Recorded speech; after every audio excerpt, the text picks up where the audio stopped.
He didn't just betray her. He waited until her body was torn from childbirth, until she could barely stand, until she came home from the hospital holding their newborn in her arms. Then he emptied their savings and blocked her access to everything.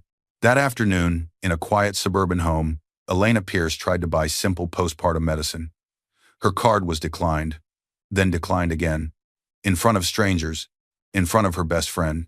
Stitches still fresh, baby crying on her shoulder, she stood there humiliated, told there were insufficient funds in accounts she thought she could access.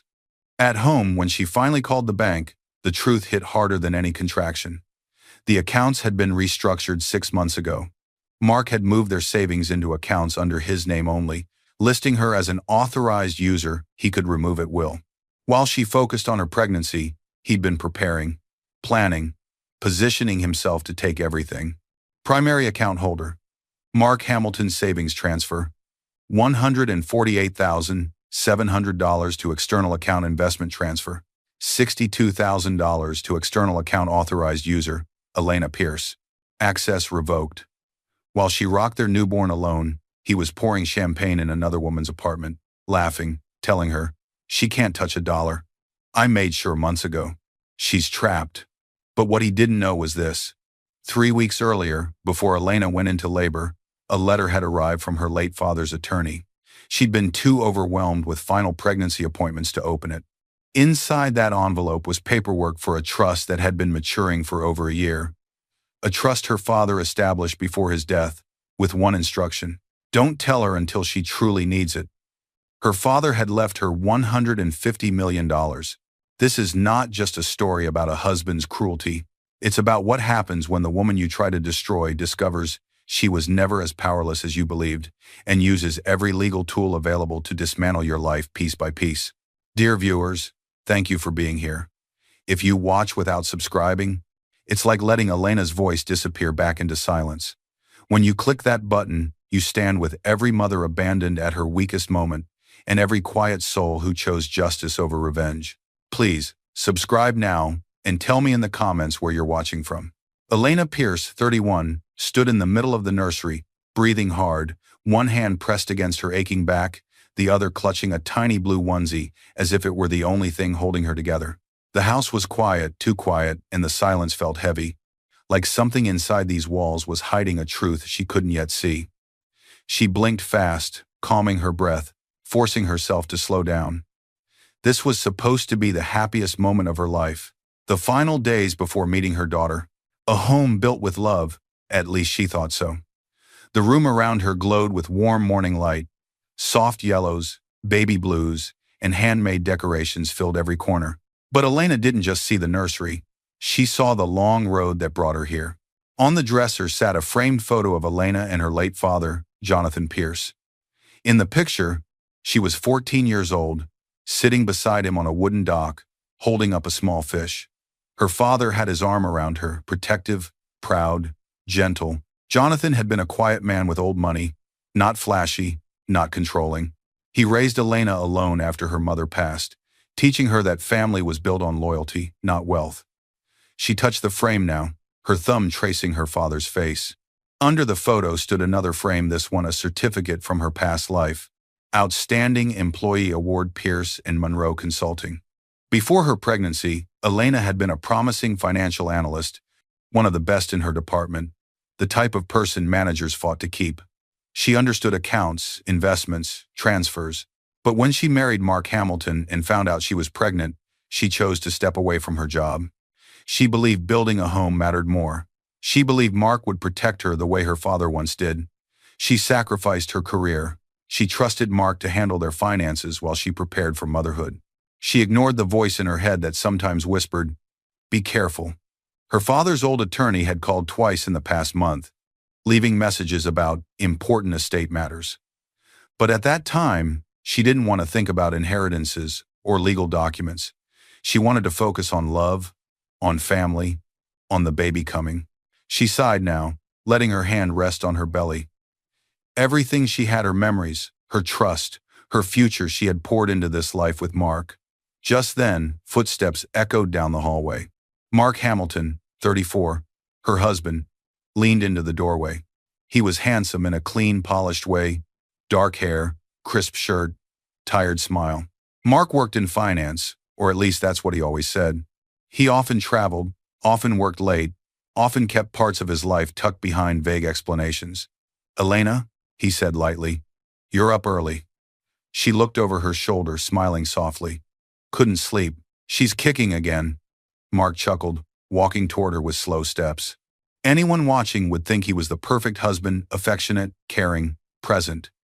But his eyes kept drifting toward the dresser where his phone lay. Elena noticed.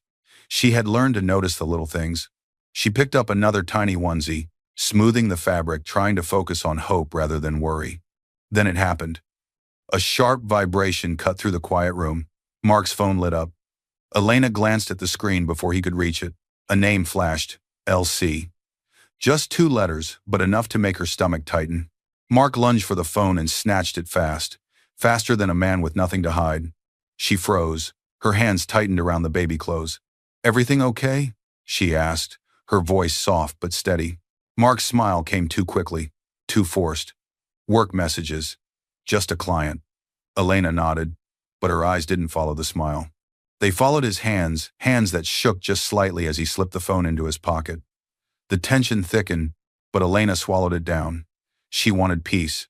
She wanted to believe him. She needed calm this close to her due date. Mark stepped forward, kissed her forehead and whispered, "Try to rest. Big day coming soon." Then he walked out of the room.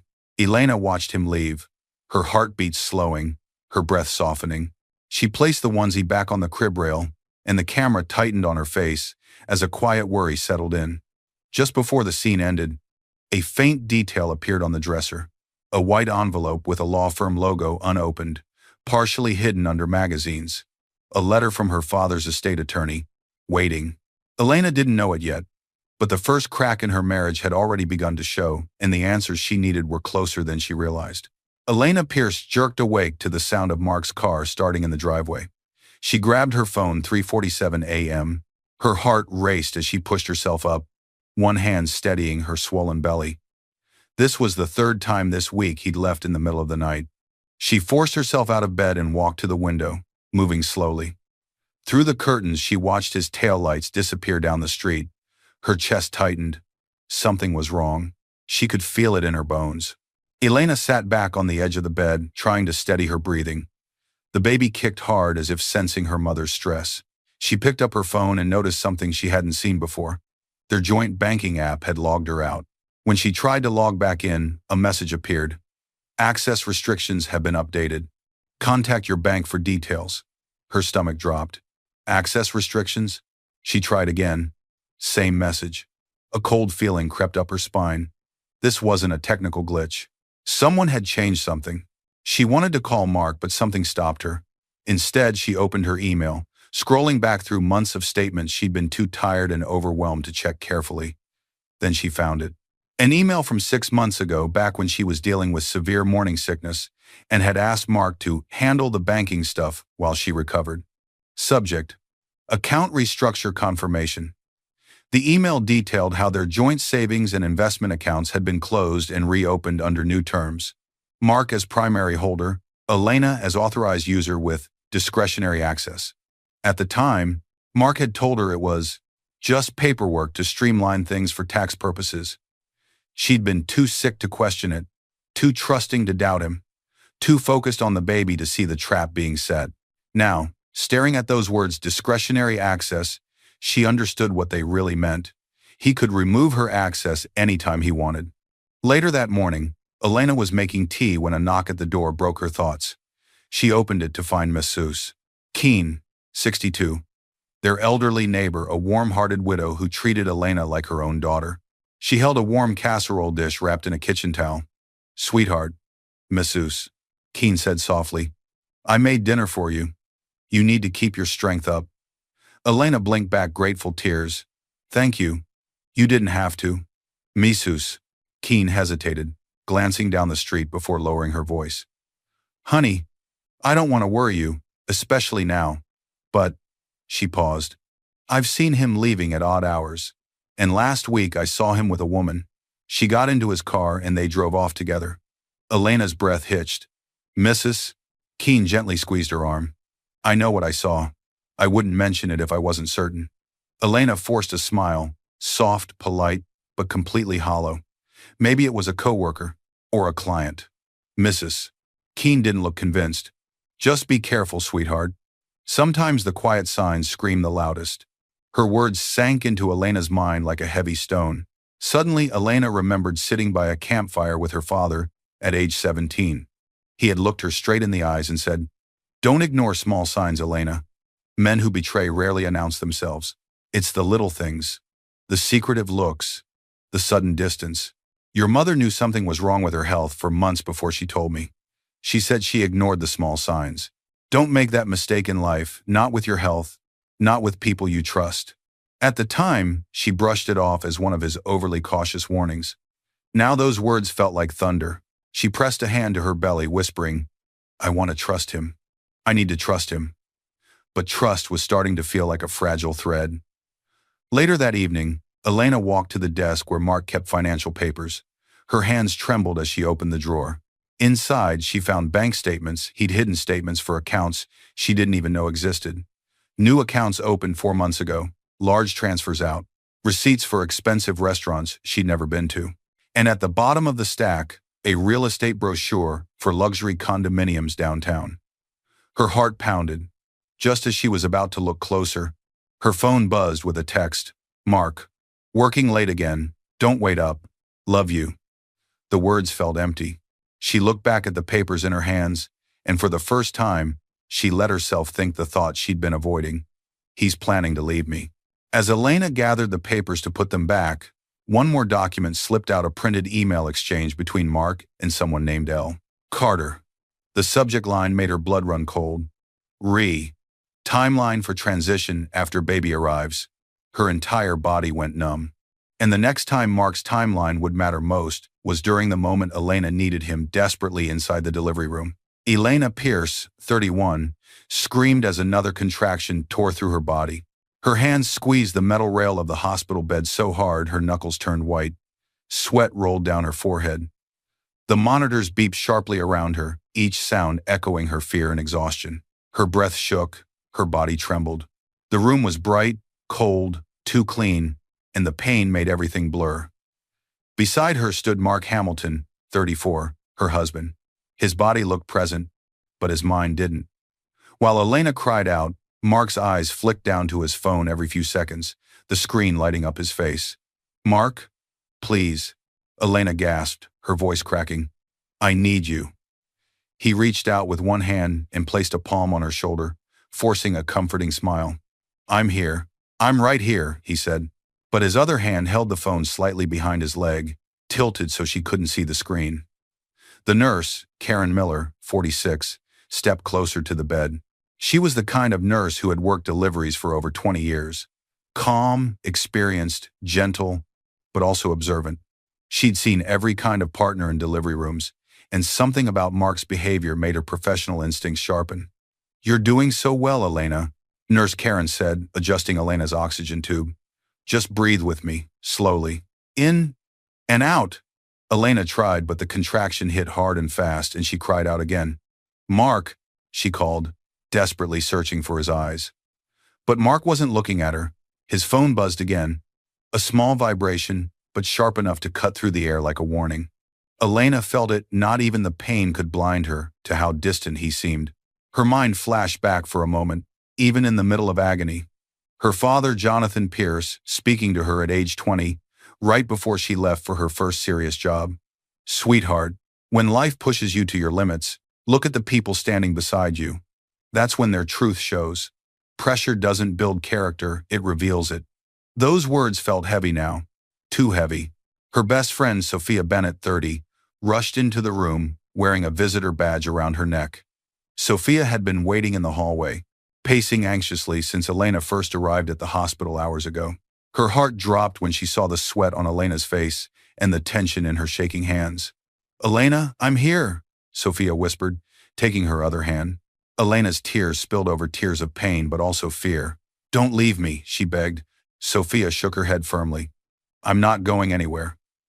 Then Mark's phone buzzed again, more urgent this time.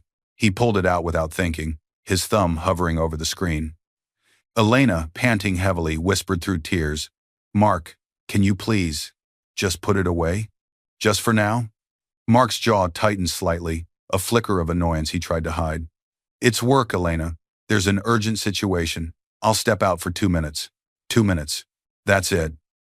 Before she could protest, before she could beg him to stay, he muttered, "I need to make a call. I'll be right outside." And he left. The door clicked shut behind him. Elena's sob caught in her throat. Sophia squeezed her hand tighter, fury flashing across her face. Nurse Karen made no comment, but her pen moved deliberately across the medical chart. Partner left room during active labor. Patient visibly distressed. That note would matter later. Much later. And now the camera follows Mark outside the delivery room. He doesn't stop at the waiting area. He walks past other families, past the nurse's station, toward a quiet corner near the vending machines. He pulls out his phone with shaking hands, not from worry about Elena, but from anticipation. On the screen is a message from Lila Carter, 29. "Is it done yet? You promised you'd take care of everything today." Mark's fingers flew across the screen. "She's in labor now. Give me 2 hours.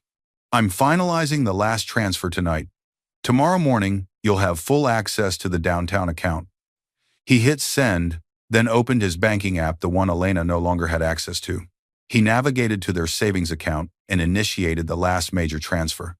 $62,000 to an external account under Lila's name. Processing. "Please confirm." He confirmed. Transfer scheduled for completion. Tonight, 11:47 p.m. Mark exhaled slowly, slipping the phone back into his pocket just as a doctor walked past. He forced his face into an expression of concern and stress, the mask of a worried husband. Then he walked slowly back toward the delivery room. Back inside the room, Elena groaned loudly, her body shaking, the pain overwhelming. Nurse Karen checked her dilation. "Almost there, Elena. You're almost there. You're so strong." Sophia squeezed Elena's hand, whispering encouragement through her own tears. "You can do this. I'm right here. You're not alone." Elena whispered, voice weak and broken. "Where is he?" Sophia hesitated. She didn't want to answer. Nurse Karen didn't want to answer either. The silence said everything. Minutes later, Elena screamed one last time, and suddenly, the sound of a baby's cry filled the room. A tiny, fragile wail that made the entire world pause. Elena sobbed, overwhelmed by the sound of her daughter's first breath. Nurse Karen carefully laid the baby girl on Elena's chest, her tiny body warm and trembling. The moment should have been warm, magical, unforgettable. But when Mark finally stepped back inside, his face was blank. He stared at the baby on Elena's chest, and there was no smile. No tears, no warmth, just a stiff, distracted stare. Eyes empty, unfocused, distant. He glanced at his watch. Sophia noticed. Her jaw clenched. Nurse Karen noticed too. She wrote quietly in the file, "Father's affect, flat, disengaged. Minimal bonding observed." The scene slows as Elena kisses her daughter's forehead, tears falling onto the newborn's skin. She looked up at Mark, searching desperately for love in his face. She found nothing. Her heart cracked quietly. As the camera zooms in on Mark's phone in his pocket, the screen lights up again, with a new notification visible through the fabric. Transfer complete. $62,000. New account balance. $0. The phone vibrates one more time. "Lila. Got it. You're free now." Mark's lips curled into the faintest smile, one Elena couldn't see, but the camera caught it. The next morning, Elena would learn that some pains don't end in the delivery room. They follow you home, wait until you're weakest, and strike when you least expect it. 2 days after giving birth, Elena Pierce stood trembling in the bright fluorescent lights of the small pharmacy, still weak from delivery. Her stitches ached with every movement. Dark circles shadowed her eyes from sleepless nights. She held her newborn daughter close to her chest in a soft carrier, the baby's tiny face peaceful against the storm brewing around them. She just needed one thing, her prescribed postpartum pain medication and antibiotics to prevent infection. Simple. Necessary. Doctor ordered. She reached into her purse with shaking fingers, gripping the debit card she'd used countless times before her card, linked to what used to be their joint account. The pharmacy clerk, Mason Reed, 28, a polite young man with tired eyes and a customer service smile, scanned the medications. "That'll be $43.18, he said gently. Elena nodded and slid her card through the machine. Beep. Transaction declined. Her heart stopped for a second. She tried to steady her voice. Can you try it again? Maybe the machine. Of course. Mason swiped it a second time. Beep. Declined. Her hands started to tremble. The room felt smaller. Too bright, too loud. Behind her stood Sophia Bennett, 30, Elena's closest friend. Sophia had been the one to drive her home from the hospital, helping with the baby, making sure Elena rested. She stepped closer now, noticing the way Elena's shoulders curled inward, the way her breathing quickened. Elena, Sophia whispered. What's wrong? Elena swallowed hard, her throat tightening. I don't know. This card has always worked. Let me try one more time. She slid the card a third time, hands visibly shaking now. Beep. Declined. The sound felt like a blow to her chest. Mason shifted nervously, lowering his voice. I'm really sorry, ma'am, but the system is saying insufficient funds. Sometimes banks freeze cards if there's been unusual activity or if insufficient funds. Elena repeated, her voice barely a whisper. The words didn't make sense. They had savings, they had money. She'd checked the balance 2 weeks ago. There had been over $200,000. Her mind scrambled backward, searching for an explanation, a reason, anything that would make this moment make sense. 5 months pregnant, sitting at the kitchen table, reviewing finances with Mark. She'd been tired, nauseous, struggling to focus. Mark had said, "Don't worry about the accounts anymore. I restructured everything to make taxes easier. You're listed as an authorized user. Now it's simpler for you. Less paperwork. You can still access everything when you need it." She'd trusted him. She'd signed where he told her to sign. She'd believed him when he said, "I'm taking care of us." But now, standing in this pharmacy, the words authorized user took on a horrifying new meaning. He could revoke my access anytime he wanted. Her chest tightened. Her legs weakened. Elena, Sophia said softly, catching her elbow as she swayed. You're shaking. Here, let me pay for it. We'll figure this out at home. The baby began to cry softly, sensing her mother's fear. The tiny sounds shattered Elena's last sense of calm. Her card had never failed before. Not once, not ever. She had always been careful with money. Her background in financial analysis had taught her that, unless something was very, very wrong, unless Mark had done something. Her breath grew shallow. Sophia, I think something's wrong, she whispered, her voice breaking. Sophia placed a steady hand on her shoulder, her own face tight with concern. Let me pay for this right now.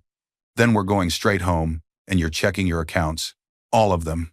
Elena nodded weakly, tears threatening to spill. Mason quietly accepted Sophia's card, processed the payment, and handed over the medications in a small white bag. His expression was sympathetic but professionally neutral. He'd seen financial troubles play out in this pharmacy before. As they walked toward the exit, Elena clutched her baby tighter, fear crawling up her spine like ice water. Mark had been distant. He'd left during labor. He'd been texting someone constantly. And now this. No, he wouldn't. He couldn't. But deep down, a voice she'd been ignoring for weeks whispered, yes, he would. As they stepped outside into the harsh afternoon sunlight, Elena's phone buzzed. A text from the bank. Account alert. Your authorized user access has been revoked as of 12:01 a.m. today. For questions, contact the primary account holder. Elena stopped walking. Sophia read the message over her shoulder and gasped. He locked you out? Sophia whispered, horrified. Elena, he locked you out. Elena stared at the message, the words blurring through tears. Primary account holder, Mark. He planned this. When Elena finally opened her laptop at home and saw the full truth, she would discover that betrayal wasn't just about stolen money, it was about stolen futures, broken promises, and a plan set in motion long before she ever went into labor. Elena burst through the front door of her home, Sophia right behind her. The baby cried loudly in the carrier, the sound sharp and desperate. Elena's entire body shook not just from physical exhaustion, but from the terrible knowing that was building in her chest. Sit down, Sophia urged, guiding her to the couch. Open the banking app now. We need to see exactly what happened. Elena's hands trembled so badly she could barely unlock her phone. Her heart pounded. The baby whimpered against her chest, and Elena kissed her tiny forehead with cold lips before forcing herself to focus. She opened the banking app, the screen loaded, and her world shattered completely. Primary savings account, $0 investment account, $0 emergency fund, $0. Elena stared, not breathing, not blinking. Her thumb scrolled down through the transaction history with mechanical precision, the training from her old analyst job kicking in even through shock. What she found made her stomach drop. 6 days ago, transferred to external account L. Carter $148,700 3 days ago. Transferred to external account L. $62,000 7. Yesterday, 11:47 p.m., while she was in the hospital recovering. Account restructure, primary holder retained all assets today, 12:01 a.m. Authorized user E. Access revoked. Everything inside Elena went silent. Her ears rang. Her chest felt like it was caving in. Her mouth went completely dry. Sophia gasped, covering her mouth with both hands. "Oh my God, Elena, this can't be real. This can't." Elena's breath came in shaky, shallow bursts. "Over $200,000, she whispered. "Everything we saved. Everything from my old job, from his bonuses, from our wedding gifts. Everything." The baby cried harder, picking up on her mother's anguish. Elena tried to call Mark. Ring. Call forwarded to voicemail. She tried again. Ring. Voicemail. Again, voicemail. Every single attempt went straight to voicemail, which meant he'd either blocked her number or turned off his phone entirely. "He won't even answer," Elena said, her voice breaking on every word. "He emptied everything and won't even answer my calls." Sophia knelt beside her, rubbing her arm desperately. "Maybe there's been a mistake. Maybe the bank made an error. Maybe," but Sophia's voice trailed off when she saw Elena click on something else. A folder in the app labeled Account Correspondence. Inside were emails Elena had never seen before, emails sent to Mark's personal address, not their shared one. The subject lines told the whole story. Account restructure complete March 15. Primary holder change confirmation March 20. Authorized user agreement updated March 22. March. He'd started this in March, 2 months before she gave birth. This wasn't impulsive. This was methodical, planned, calculated.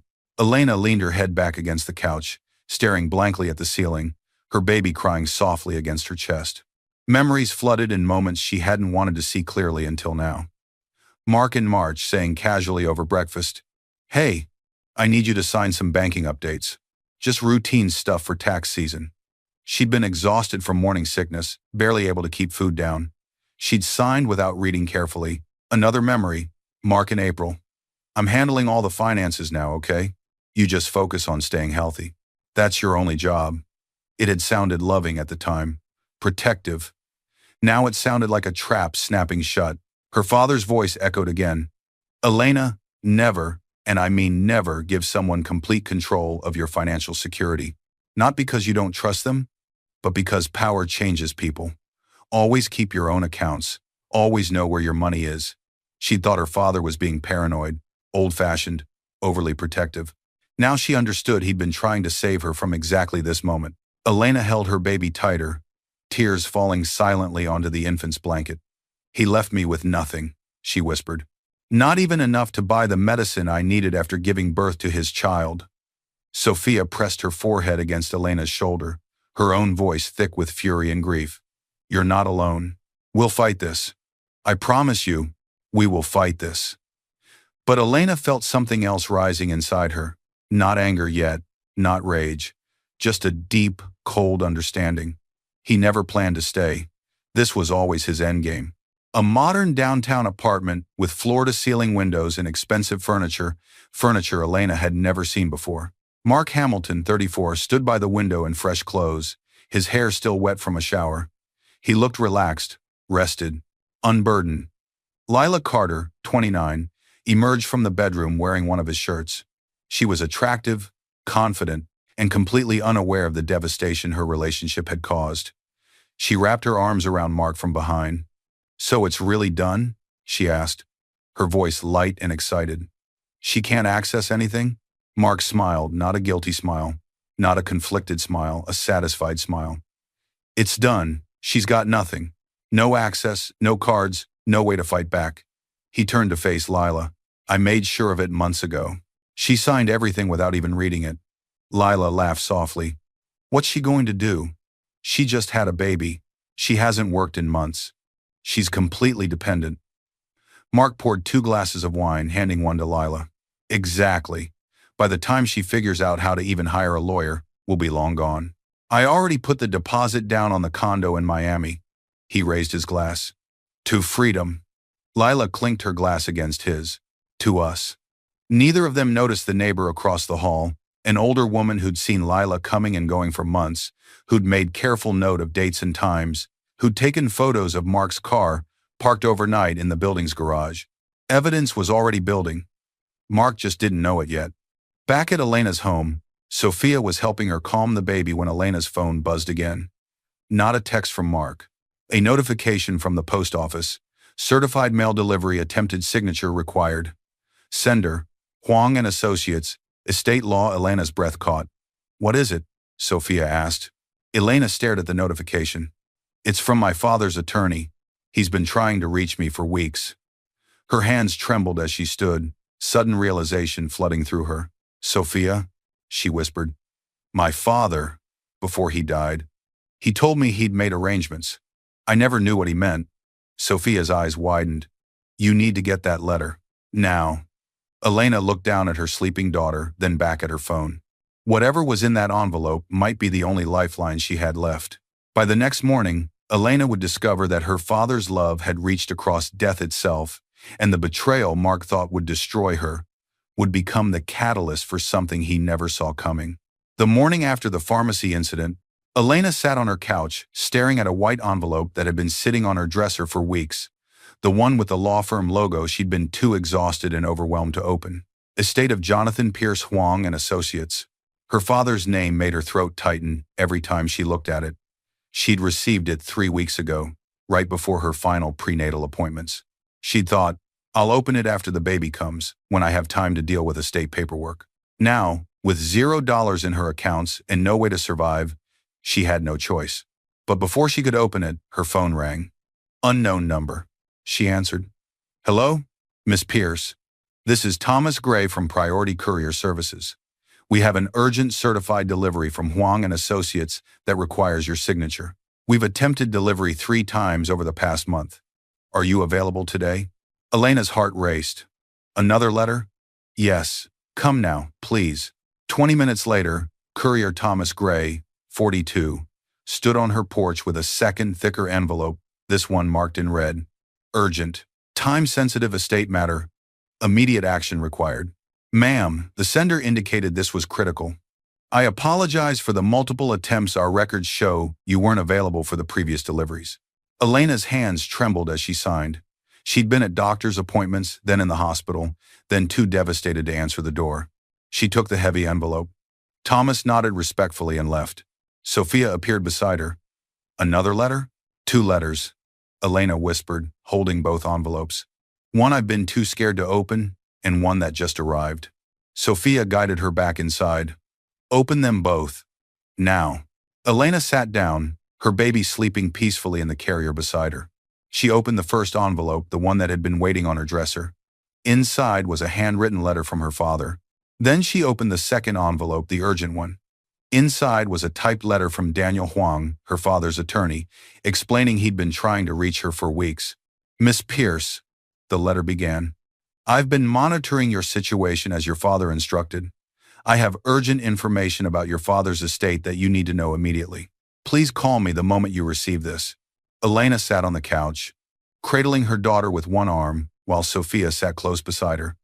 Her fingers traced the seal, her father's initials embossed in gold. A memory rose, so vivid it felt like he was in the room. Jonathan Pierce in the hospital, 3 days before he passed, his hand gripping hers weakly. Elena, listen carefully. I've set up protections for you. Dad, don't talk like that.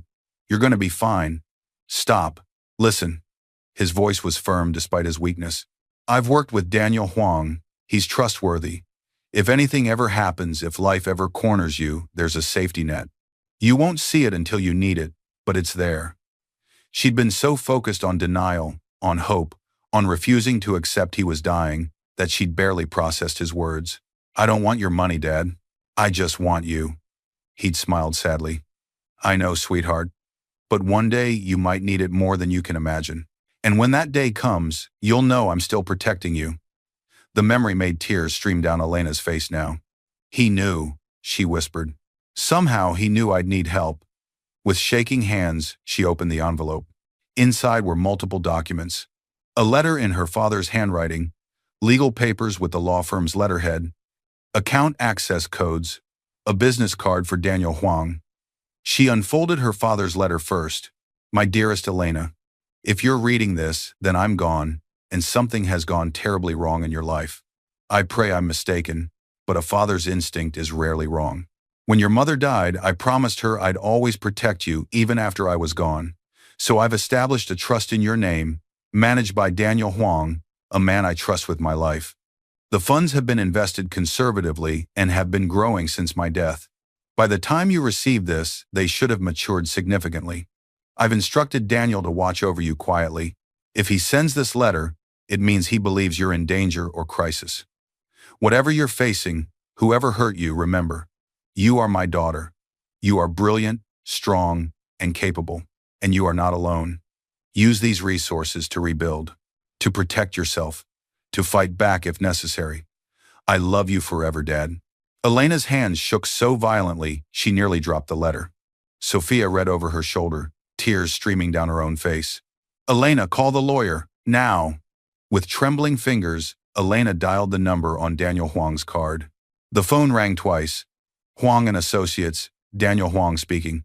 "Mr. Huang," Elena's voice cracked. "This is Elena Pierce. I just received your letter." There was a pause, then genuine warmth and relief entered his voice. "Miss Pierce, thank God. I've been monitoring your situation as your father instructed. I'm so sorry for what you're going through." His voice became gentle but professional. "Are you somewhere private where we can talk?" "Yes." "Good. What I'm about to tell you will be overwhelming, but I need you to stay calm." He paused. "Your father established an irrevocable trust in your name 14 months ago. The assets were invested in a diversified portfolio of stocks, bonds, and real estate holdings." Elena's heart pounded.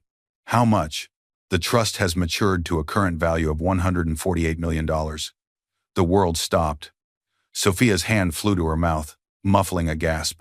Elena couldn't speak, couldn't breathe, couldn't process. Daniel continued gently. "Additionally, there's a separate liquid emergency fund of $2 million available for immediate access should you need it. Your father wanted to ensure that if you ever faced a crisis, you'd have resources immediately available." 148. Elena couldn't finish the sentence. $1 million. "Yes, ma'am. You are the sole beneficiary. No one else can touch it, not a spouse, not creditors, no one. It's legally protected in your name only." The baby stirred against Elena's chest, letting out a tiny sigh, as if she too sensed the shift in the universe. Elena closed her eyes, and when she opened them again, the tears were gone. What replaced them wasn't joy. It wasn't relief. It was something colder, harder. Clarity. Her father hadn't just left her money, he'd left her power. The power to fight back, the power to survive, the power to make sure Mark never got away with what he'd done. "Mr. Huang," Elena said, her voice steady now, "I need to meet with you immediately. And I need a lawyer who specializes in financial fraud and divorce. I've already taken the liberty of reaching out to someone. Her name is Miriam Cole. She's one of the best family law attorneys in the state, and she's handled cases exactly like yours. How soon can we meet? I can have everything arranged for tomorrow morning, 9 a.m., and Miss Pierce," his voice softened, "your father would be very proud of you right now."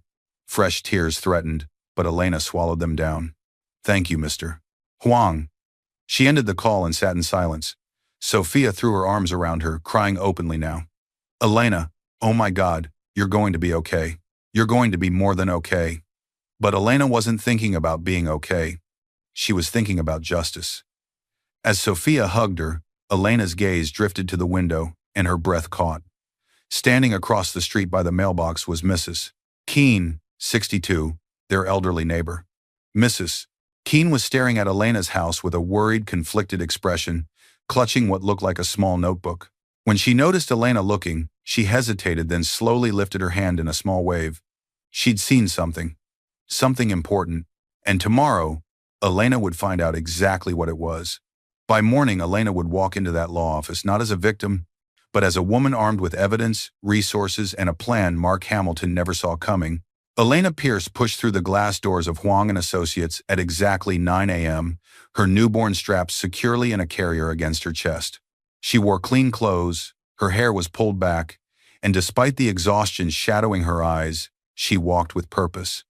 She didn't look broken anymore. She looked ready. The receptionist directed her to a large conference room where 3 people waited. Daniel Huang, 45, the estate attorney, stood when she entered. Gray suit, kind eyes behind wire-rimmed glasses, the bearing of someone who'd spent decades protecting people's legacies. Beside him sat Miriam Cole, 38, sharp-featured with intelligent eyes and an air of absolute confidence. She wore a tailored black suit and held a leather portfolio. Her reputation in family law was formidable. She didn't just win cases, she dismantled abusive spouses. The third person surprised Elena. Victor Greer, 52, stood near the window, tall, calm, with the observant stillness of someone trained in investigation. Former police detective, now a private investigator. Miss Pierce, Daniel said warmly. Please sit. This is Miriam Cole, and this is Victor Greer. Elena lowered herself into the chair carefully, adjusting her sleeping baby. Miriam spoke first, her voice gentle but direct. Elena, I've reviewed the initial information Daniel provided. What your husband did isn't just morally reprehensible, it's legally actionable. We're looking at financial abuse, fraudulent transfer of marital assets, and potentially even criminal charges. Elena nodded, her jaw set. Tell me what we need to do. Victor stepped forward. Your father hired me 3 years ago not to spy on you, but to be available if you ever needed help. When he became ill, he asked me to keep a discreet watch, just in case. Elena's eyes widened. You've been watching? From a distance, your father was concerned about Mark from the beginning. He never said why, just that something felt off.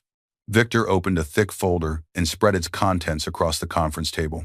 When Daniel informed me about your situation 2 days ago, I accelerated my investigation. The evidence. First, surveillance photos of Mark entering and leaving a downtown apartment building. The timestamps showed overnight stays going back 4 months. Second, financial records Victor had obtained through legal channels showing Mark opening new accounts, transferring money systematically over the past 8 weeks.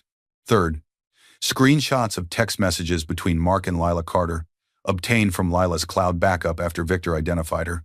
The messages were damning. Once the baby's born, I'm done. She'll be too overwhelmed to fight. Moved another $60,000 today. She hasn't noticed. After delivery, I'll block everything. Give it 2 weeks, then we're gone. Fourth, photos of Mark and Lila at a real estate office 1 week before Elena went into labor, signing paperwork for a property in Miami. Fifth, bank statements showing Mark had been siphoning money from their accounts in small increments for 6 months before making the large transfers. Each piece of evidence was another knife in Elena's heart, but also another weapon in her arsenal. Miriam watched Elena's face carefully. Are you all right? Elena's voice was steady. Keep going. Most damaging. Victor slid across a printed record of Mark's phone activity during Elena's labor. He made 7 calls to Lila Carter during the hours you were in active labor. The longest was 14 minutes. He was coordinating the final transfers while you were giving birth to his child. The room fell silent. Elena looked down at her sleeping daughter, then back up at the evidence. What else? Daniel pulled out another document.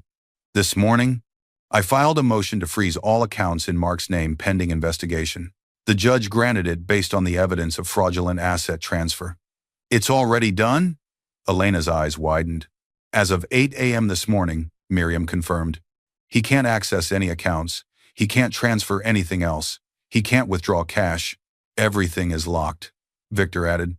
I also contacted your neighbor, Mrs. Keene. She's agreed to provide a witness statement. She documented dates and times of Mark's suspicious behavior, including seeing him with another woman multiple times. Elena took a shaky breath. So what happens now? Miriam leaned forward. Now, we file for divorce on grounds of financial abandonment and fraud. Simultaneously, We file criminal complaints for theft of marital assets, and we ensure that every penny he stole gets returned with penalties.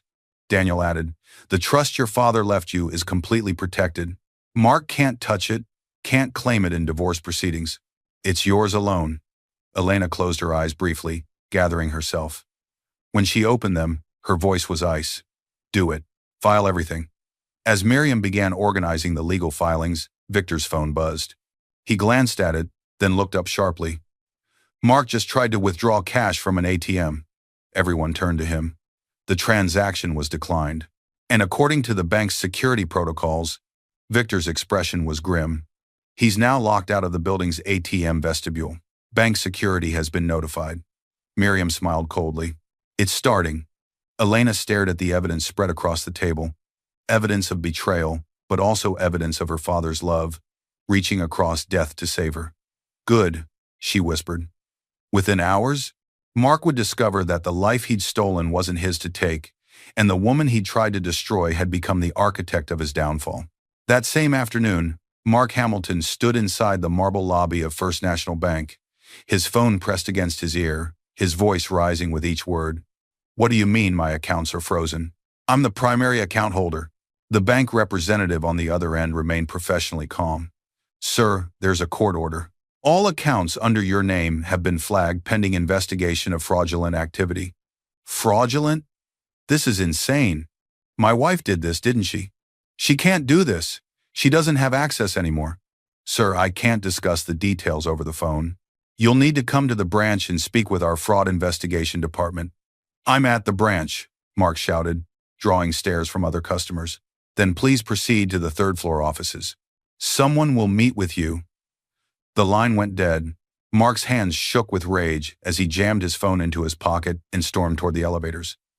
Richard Hale, 50, the bank manager, sat behind his desk reviewing documents when Mark was escorted in by security. Richard's expression was professionally neutral, but his eyes were cold. Mr. Hamilton, please sit. I don't want to sit. I want to know why I can't access my own money. Richard gestured to the chair more firmly. Sit. Down. Something in his tone made Mark comply. Richard slid a document across the desk.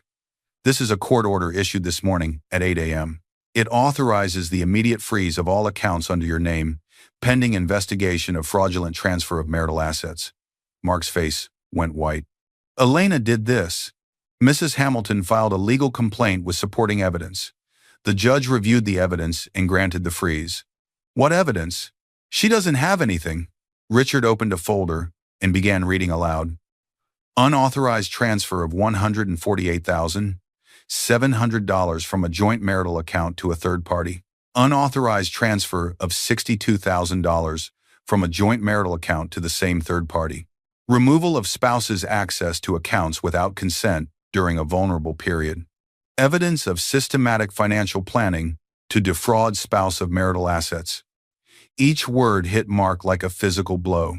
You restructured the accounts specifically to remove your wife's access, Richard continued coldly. Then you drained them while she was in the hospital giving birth. That's not a financial dispute, Mr. Hamilton. That's theft. Mark opened his mouth, but nothing came out. Richard continued. The bank's compliance department has also been subpoenaed. We've turned over all records of your transactions from the past year. Additionally, he slid another paper forward. There's a civil lawsuit being filed against you for return of all assets plus damages. This is impossible, Mark whispered. She has nothing. No money, no lawyer, no way to… Actually, Richard interrupted. Mrs. Hamilton retained Miriam Cole of Cole & Partners, one of the best family law attorneys in the state. Her retainer alone is typically $50,000. He paused meaningfully. Your wife seems to have found funding somewhere. Mark's mind raced. How? Where did she get money for a lawyer like that? You're done here, Mr. Hamilton, Richard said, standing. Security will escort you out. Mark stood mechanically, his legs weak. As security guided him toward the elevator, his phone buzzed. A text from Lila. What the fuck is going on? I just tried to use the card you gave me and it was declined. All of them were declined. You said this money was yours. Then another. The real estate agent called. The deposit for the Miami condo bounced. They're canceling the contract. What did you do? Then another. Are you even going to answer me? Did you lie about everything? Mark's hands trembled as the elevator descended. Everything was unraveling. He'd been so certain Elena would be too weak, too overwhelmed, too dependent to fight back. He'd miscalculated catastrophically. Mark sat across from Lila Carter at a corner table, trying to salvage the situation. It's just temporary, he insisted, his voice low and urgent. My wife is trying to cause problems, but I'll get it sorted out. Lila's arms were crossed, her expression skeptical. Temporary? Mark, everything is frozen. You told me she was helpless. You told me she had nothing. She doesn't. I don't know how she afforded a lawyer, but maybe she's not as stupid as you thought, Lila snapped. The waiter approached. Whenever you're ready for the check, sir. Mark nodded, distracted, and handed over his credit card without thinking, one of the new cards he'd opened just for himself and Lila. The waiter returned 2 minutes later, his expression apologetic. I'm sorry, sir, but this card was declined. Mark's stomach dropped. That's impossible. Try it again. The waiter tried again. Declined. Mark pulled out a second card. Same result. A third card. Declined. Lila's eyes widened. Are you serious right now? Humiliation burned Mark's face as other diners began to notice the commotion. He grabbed his phone, checking his accounts frantically. Every single one showed the same message. Account frozen. Court order. Lila stood abruptly. I'm not dealing with this. Lila, wait. No, you lied to me. You said she was nothing. You said this was easy. She grabbed her purse. Figure out your mess. I'm done. She walked out. Mark sat alone at the table, surrounded by the wreckage of his own making. The waiter cleared his throat awkwardly. Sir? About the bill. Just give me a second. Mark's phone buzzed with a new notification. Court summons. You are required to appear for divorce proceedings. Failure to appear will result in default judgment. His hands went numb. This wasn't happening. This couldn't be happening. As Mark finally stood to leave after Sophia had to come pay his restaurant bill, following a humiliating call, 2 police officers entered the restaurant. They approached his table directly. Mark Hamilton? His blood ran cold. Yes? We need you to come with us for questioning regarding allegations of financial fraud and theft of marital assets. The entire restaurant fell silent. Every eye turned toward him. Mark's face drained of all color. You can't be serious. The officer's expression was stone. We're very serious, sir. You can come voluntarily, or we can do this differently. Mark's world collapsed around him.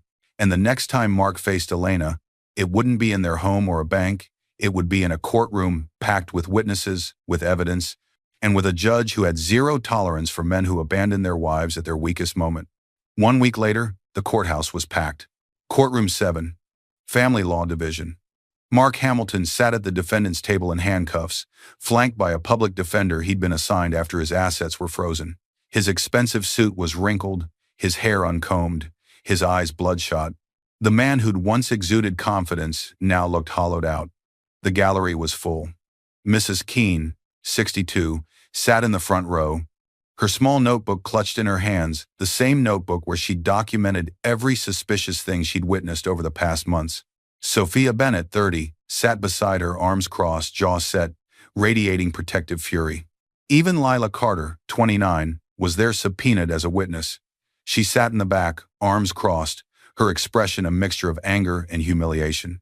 She'd already been interviewed by investigators and had realized too late that Mark had used her as much as he'd used Elena. At the front stood Judge Rafael Ramirez, 58, known for his no-nonsense approach to financial abuse cases. He'd seen too many vulnerable spouses destroyed by calculated cruelty. Elena Pierce entered last. She walked in calmly, her 3-week-old daughter sleeping peacefully against her chest in a carrier. She wore simple but professional clothing. Her face was composed, her shoulders straight. She sat beside her attorneys, Daniel Huang and Miriam Cole, and for the first time since Mark had seen her at the hospital, their eyes met. His were pleading, desperate. Hers were ice. Judge Ramirez opened the proceedings. We're here for the dissolution of marriage between Elena Pierce and Mark Hamilton, with concurrent civil and criminal complaints regarding financial fraud and theft of marital assets. He looked directly at Mark. Mr. Hamilton, You stand accused of systematically defrauding your wife of over $200,000 in marital assets while she was pregnant and immediately following childbirth. How do you plead? Mark's public defender stood. Your Honor, my client pleads not guilty. He maintains that, save it, Judge Ramirez interrupted. I've reviewed the evidence submitted. Let's proceed. The evidence phase. Miriam Cole stood, commanding the room. Your Honor, we'll demonstrate that Mr. Hamilton's actions were not impulsive but calculated a months-long scheme to systematically steal marital assets and abandon his wife and newborn child. She approached the evidence table, where everything was laid out on display boards for the court to see. First, bank statements projected onto screens, showing the unauthorized transfers. $148,700 transferred to Lila Carter on May 3rd, 4 days before Mrs. Hamilton went into labor. $62,000 transferred to Lila Carter on May 6th, the day before Mrs. Hamilton gave birth. Complete removal of Mrs. Hamilton's account access on May 7th, while she was in the hospital recovering from childbirth. Gasps rippled through the courtroom. Second, text message screenshots between Mark and Lila, displayed for everyone to see.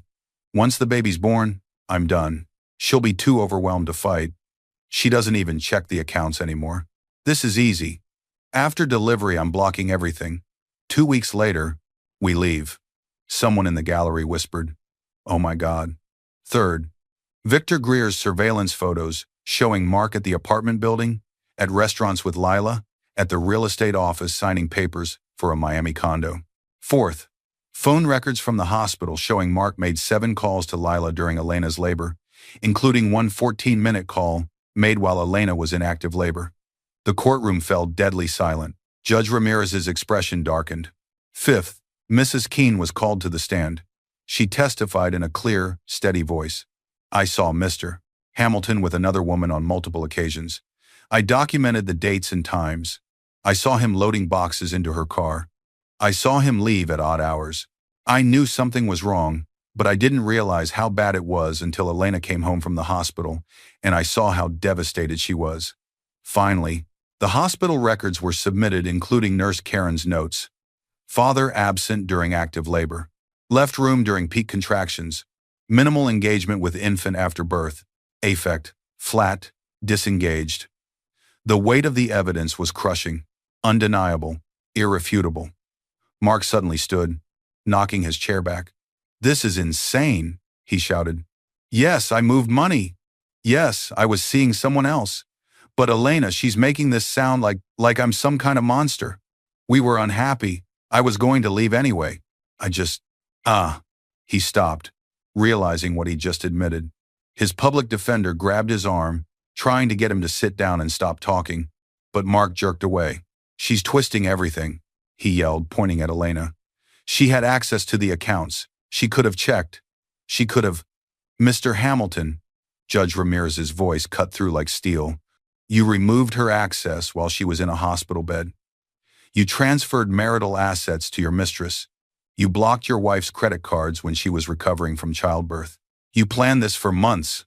Mark's face crumpled. Elena, please tell them I'm not. Sit down. The judge's voice was absolute. Security guards moved closer. Mark collapsed into his chair, his head in his hands. Judge Ramirez reviewed the documents one final time, then looked up. I've presided over family law for 23 years. This is among the most egregious cases of financial abuse and calculated cruelty I've encountered. He stamped the first document. The divorce is granted, effective immediately. Full custody of the minor child is awarded to Elena Pierce. He stamped the second document. All marital assets are to be returned to Mrs. Pierce, plus statutory damages for fraud in the amount of $100,000. He stamped the third document.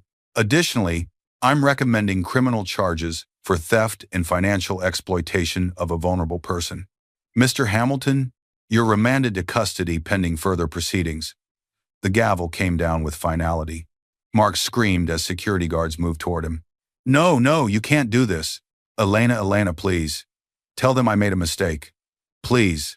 Elena didn't move, didn't speak, didn't even look at him. Her silence was more devastating than any words could have been. As the guards put Mark in restraints, Lila Carter stood from the back row and walked out without looking back. She wanted nothing to do with the wreckage anymore. As Mark was led toward the holding area, still screaming Elena's name, Judge Ramirez motioned for Elena to approach the bench. Mrs. Pierce, there's one more matter to address. It's come to my attention through your attorney that you've recently come into significant assets from your late father's estate. Elena nodded, her heart pounding. Given the circumstances, and given that Mr. Hamilton attempted to leave you destitute, I'm awarding you exclusive possession of the marital home and all its contents. He has 48 hours to retrieve personal belongings under police escort. After that, he is not to come within 500 feet of you or your daughter. Thank you, Your Honor. As Elena turned to leave the courtroom, she caught one last glimpse of Mark being dragged away, broken and screaming. She felt no joy, no satisfaction, just a quiet, powerful sense of justice. But outside the courtroom, one final confrontation awaited, one that would test whether Elena's strength came from revenge or from something deeper. Elena pushed through the courthouse doors into the bright afternoon sunlight, her baby secure against her chest. She'd expected to feel relief, maybe even triumph. Instead, she felt exhausted, empty, ready to finally move forward. Behind her, she heard rapid footsteps. Elena! Elena! She turned to see Mark breaking away from his police escort in the hallway, desperation written across his face. The guards grabbed him immediately, but he fought against them just long enough to shout, "Please, I'm sorry. I made a terrible mistake. Don't let them take me away from my daughter. Please." The courthouse entrance fell silent as people stopped to watch. Elena stood perfectly still, her hand instinctively protective over her baby's head. Mark's voice cracked, raw and panicked. "I know I hurt you. I know I did everything wrong, but please, Elena, I'm begging you. Don't destroy my whole life. Give me another chance." The guards held him firmly, waiting to see if Elena would respond. Sophia appeared beside Elena, her voice low and urgent. "You don't owe him anything, not even a response." But Elena took a slow breath and stepped closer, close enough that Mark could hear her clearly, but not close enough for him to reach her. Elena looked at the man she'd once loved, really looked at him, at the desperation in his eyes, the tears on his face, the way he was begging for mercy he'd never shown her. She thought of the pharmacy, where she'd been humiliated trying to buy medicine after giving birth to his child. She thought of lying in the delivery room, crying for him, while he stood in the hallway planning their financial ruin. She thought of opening her phone to see $0 while he poured champagne with another woman. She thought of the months he'd spent methodically preparing to abandon her, signing papers, moving money, lying to her face every single day. And then she thought of her father, Jonathan Pierce, 1 week before he died, his hand weak but steady on hers. "Elena, if someone ever betrays you, really betrays you, don't waste energy on revenge. Don't let bitterness poison your heart. You don't fight them to destroy them.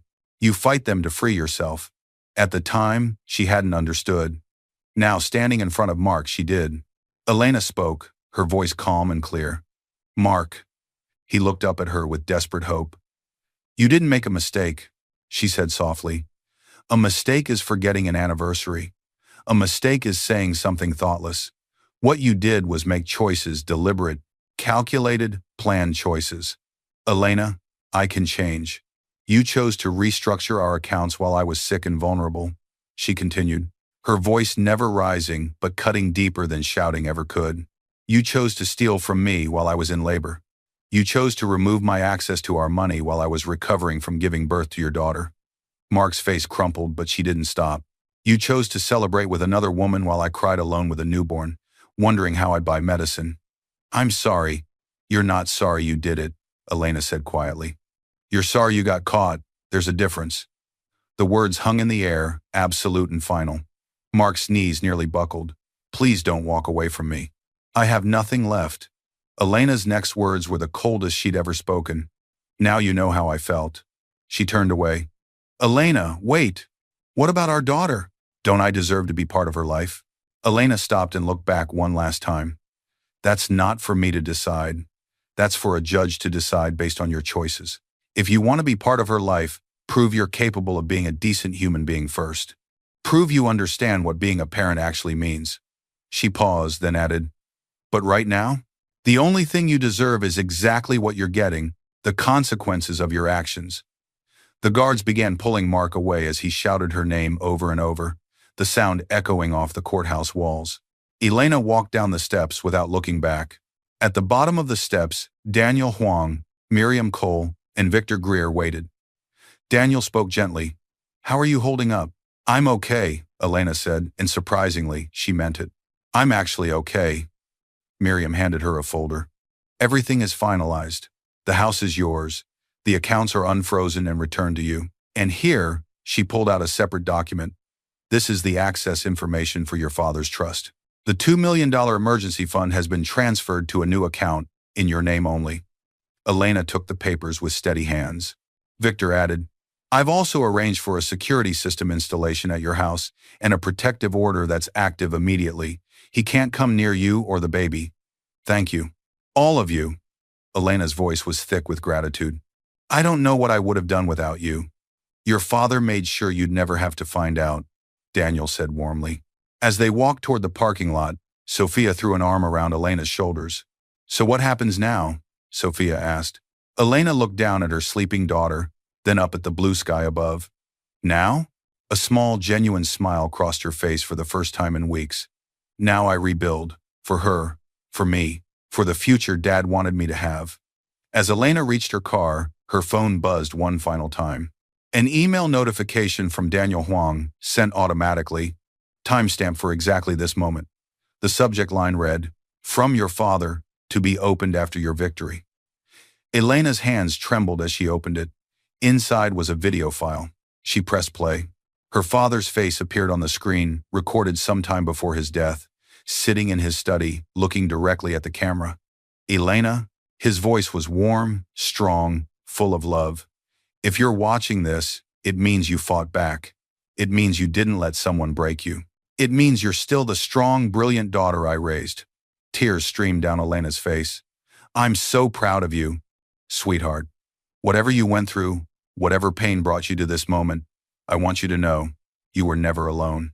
I've been with you every step, and I always will be." He smiled, his eyes wet with tears. "Now go build the life you deserve. Go be the incredible mother I know you are. Go be happy." The video ended. Elena stood frozen, clutching her phone, her baby against her heart, tears falling freely. Sophia hugged her from behind, crying too. "He really never left you?" Sophia whispered. "No," Elena said, her voice breaking with love and grief and gratitude all at once. "He never did." She looked up at the sky one more time, whispering, "Thank you, Dad, for everything." And then, with her daughter safe in her arms and her father's love surrounding her like armor, Elena Pierce drove away toward her new life, a life built not on revenge, but on resilience.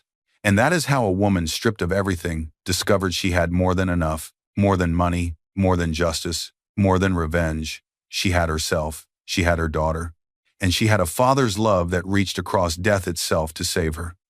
I hope this story touched your heart the way creating it touched mine. This isn't just about one woman's fight, it's about every person who's been underestimated, abandoned, or betrayed at their weakest moment. If this story resonated with you, please like, share, and subscribe. Let me know in the comments where you're watching from and what lessons you learned from Elena's journey. Thank you for being here. See you in the next video.